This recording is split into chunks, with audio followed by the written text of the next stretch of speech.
There was once a baker who had a shop in a small town in America. This baker was not a very kind man. He never gave his customers any more bread than necessary for their money, and he never smiled. But he was a very good baker. His bread was the softest bread that you could imagine. Sometimes customers paid for their bread and started eating it there in the shop. And his cakes. So yummies. His cakes were really delicious.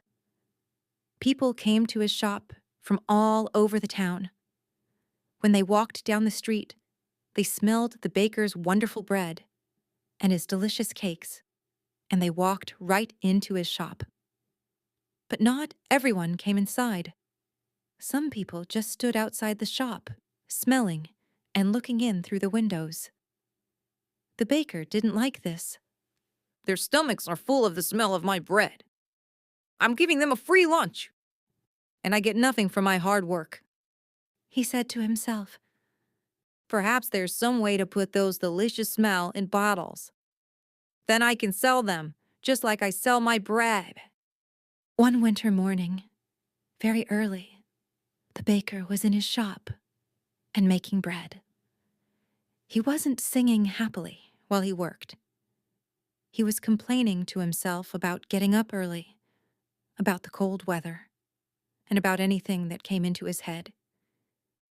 In the middle of all this, he looked up and saw someone looking in through the window. It was a young man, wearing an old coat. He was looking at the baker's bread, and he was hungry. He was smelling the fresh bread and smiling. When the baker saw him, he felt very angry.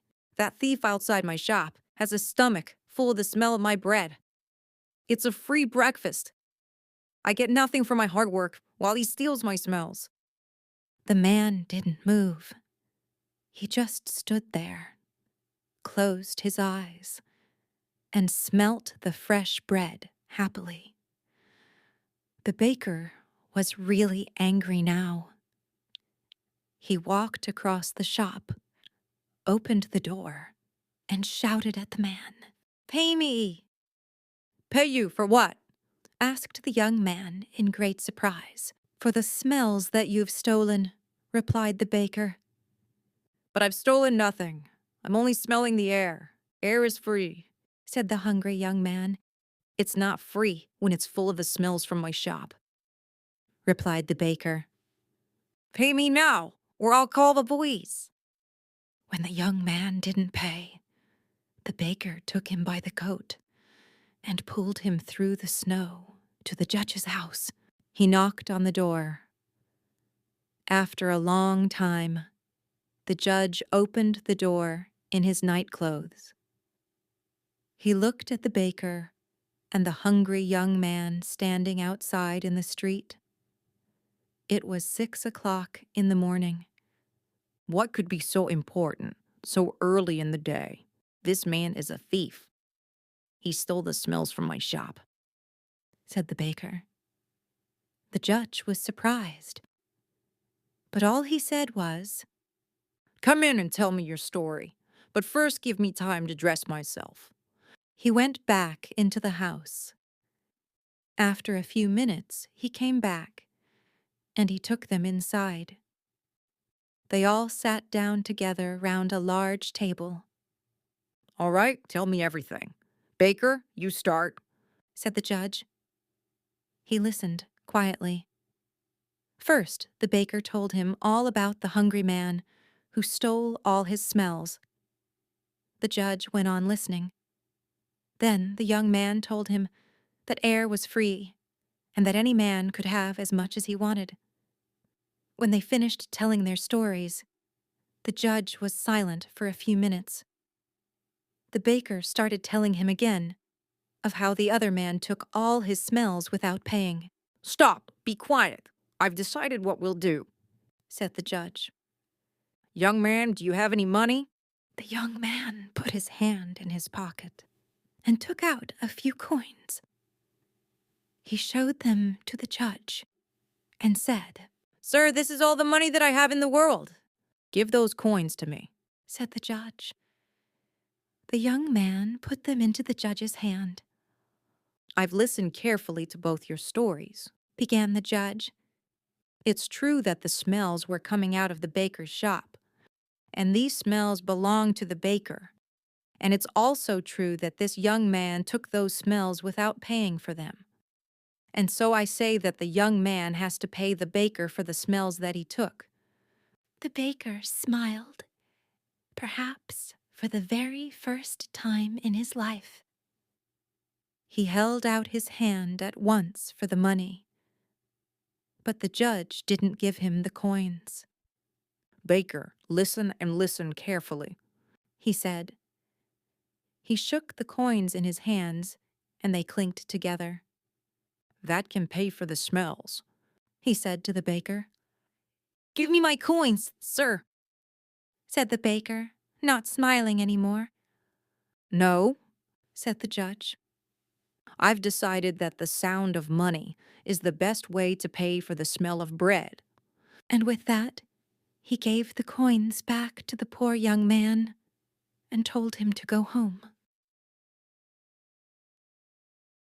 The baker's miserable character. The baker is portrayed as a very skilled but unkind man.